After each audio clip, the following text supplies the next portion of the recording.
மகாபாரதம் பாகம் 33 யவக்ரீதன் மாண்ட கதை.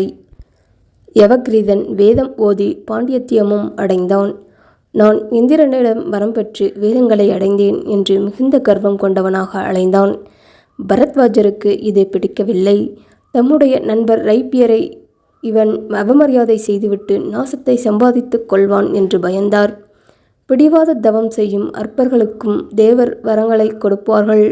அதனால் அவர்கள் அடக்கத்தை இழந்து மதிமயங்கி போய் சீக்கிரமே அழிந்து போவார்கள் என்று பரத்வாஜர் மகனுக்குச் சொன்னார். புராணக்கதை ஒன்றை யவக்ரீதனுக்கு உதாரணமாகவும் சொன்னார்.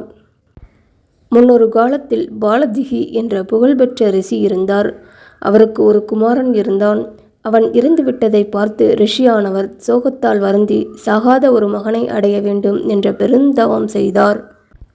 மனித ஜாதி சாகாத வரம் பெற முடியாது. ஆயுளுக்கு ஒரு வரம்பு இருக்கத்தான் செய்ய வேண்டும். ஏதேனும் ஒரு வரம்பு இஷ்டப்படி நீரை வைத்து கொள்ளும் என்று தேவர்கள் ரிஷிக்கு சொல்ல, அவரும் சரி, அப்படியானால் அதோ அந்த மலை இருக்கும் வரையில் என் மகனுடைய உயிரும் இருக்க கடவது என்றார். அவ்வாறே வரம் பெற்றார். பிறகு அவருக்கு ஒரு மகன் உண்டானான். அவர் பெயர் மேதாவி. தன்னுடைய உயிருக்கு அபாயமே இல்லை, மலைபோல் ஸ்திரமாக இருக்கலாம் என்று மேதாவி கர்வம் கொண்டான். எல்லோரிடத்திலும் மரியாதையின்றி நடந்து கொண்டு வந்தான். ஒரு நாள் இந்த துஷ்டன் தனுஷாஷர் என்கிற மகாத்மாவிடம் அபசாரமாக நடந்து கொண்டான். அவர் உடனே நீ சாம்பலாவாய் என்று சாபமிட்டார். ரிஷிகுமாரனான மேதாவியோ அந்த சாபத்தினால் ஒரு விதத்திலும் துன்பம் அடையாமல் ஆரோக்கியமாகவே நின்றான். இதை கண்டு வியப்படைந்த பெரியவருக்கு இவன் பெற்றிருந்த வரத்தை பற்றி நினைவு வந்தது. அப்படியா என்று தனுஷாஷர் தன்னை ஒரு காட்டெருமையாக செய்து கொண்டு தன்னுடைய தவ வன்மையால் மலையை முட்டி உடைத்தார். மேதாவியின் ஆயுள் தீர்ந்து அவன் இறந்து கீழே விழுந்தான். இந்த புராண கதையிலிருந்து அறிவு பெறுவாயாக. வரங்களை பற்றி கர்வப்பட்டு அழிந்து போக வேண்டாம். அடக்கத்துடன் இருப்பாயாக. மரியாதையை மறக்காதே. மகான் ரைப்பியரிடம் போகாதே என்று பரத்வாஜர் யவக்ரீதனுக்கு எச்சரிக்கை செய்தார். வசந்த காலம். மரங்களும் செடிகளும் கொடிகளும் எல்லாம் அழகிய மலர்கள் நிறைந்த வனம் சோபித்தது. உலகமெல்லாம் மன்மதன் வசம் இருந்தது. ரைப்பியருடைய ஆசிரமத்தில் புஷ்பித்த செடிகளின் மத்தியில் பராவசுவின் மனைவி தனியாக நடந்து கொண்டிருந்தாள். அழகும் தைரியமும் பரிசுத்தமும் ஒன்று கூடி ஒரு கிண்ணற ஸ்திரீயைப் போல் விளங்கினாள். அந்த சமயம் யவக்ரீதன் அவ்விடம் வந்து அவள் வடிவத்தை பார்த்து மனமாறுதல் அடைந்தான். காமத்தால் மதியிழந்து யவக்ரீதன் அழகியே எங்கே வா என்று அவளை அழைத்தான். அவன் வியப்பும் வெட்கமும் அடைந்தாள். ரிஷிபுத்திரனுடைய சாபத்திற்கு பயந்து அவன் சொன்னபடியே அவன் நின்ற இடத்திற்கு சென்றாள். அவன் அவளை தனி இடத்துக்கு அழைத்து சென்று காம மயக்கத்தால் தூண்டப்பட்டு அவளுக்கு வெட்கம் உண்டாகும்படி நடந்து கொண்டான். ரைப்பியர் ஆசிரமத்திற்கு திரும்பி வந்தார். நடந்த நிகழ்ச்சியால் துன்புறுத்தப்பட்டு அழுது கொண்டிருந்த மருமகளை பார்த்து ஏன் அழுகிறாய், என்ன நடந்தது என்று விசாரித்தார். நடந்த அவமானத்தை சொன்னாள். ரைப்பியர் கோபவேசமாகி தன் தலையிலிருந்து ஒரு ரோமத்தை பேய்த்து அக்னியில் மந்திரம் சொல்லி போட்டார். அவருடைய மருமகளின் அழகுக்கு சமமான வடிவம் கொண்ட ஒரு பெண்ணுருவம் ஹோமத்தீயிலிருந்து கிளம்பிற்று.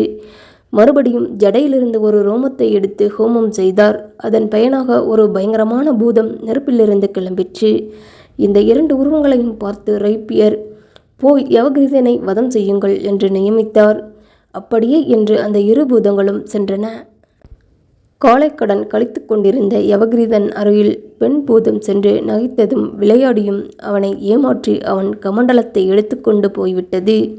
அந்த சமயத்தில் ஆண் பூதம் சூலத்தை கையில் ஓங்கி ரிஷிகுமாரன் மேல் பாய்ந்தது. யவக்ரீதன் பயந்து எழுந்தான். அசுத்த நிலையில் தன் மந்திரங்கள் உதவ மாட்டா என்று அறிந்து கால் கழுவ கமண்டலம் எடுக்கப் போனான்.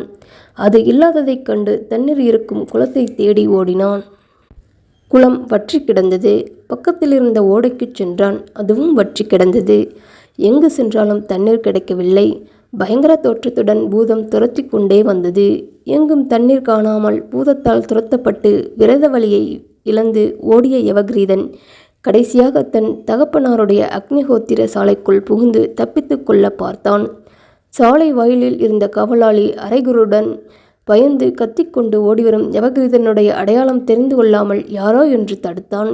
இதற்குள் பூதம் வந்து யவக்ரீதனை சூலத்தால் குத்தி கொன்றது. பரத்வாஜர் ஆசிரமத்தை நோக்கி வரும்போது யக்ஜாலை வழக்கம்போல் ஜொலிக்கவில்லை. வாயிலில் குத்துண்டு உயிர் நீங்கி கிடக்கும் தன் மகனையும் பார்த்தார். ரைப்பியரிடம் ஏதோ மரியாதை தப்பி நடந்துவிட்டு இந்த கதி அடைந்தான் என்று மனதில் தீர்மானித்து கொண்டார்.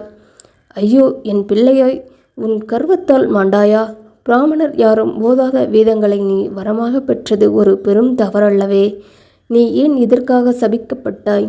என் ஒரே புத்திரனை நான் இழக்க செய்த அந்த ரைப்பியர் அவருடைய 2 குமாரர்களில் ஒருவனால் கொல்லப்பட்டு மாழ்வாராக என்று புத்திர சோகத்தினாலும் கோபாவேசத்தினாலும் விசாரிக்காமல் சாபமிட்டார். அதன் பிறகு உடனே தெளிவு அடைந்து, ஹா, புத்திரனை பெறாதவர்களே புண்ணியவான்கள்! பெற்ற புத்திரனை நான் இழந்தேன், தோழனையும் சபித்தேன். நான் உயிருடன் இருந்து என்ன பயன் என்றார். மகனுடைய பிரேதத்தை தகனம் செய்து அந்த தீயில் தானும் புகுந்து உயிர் நீத்தார்.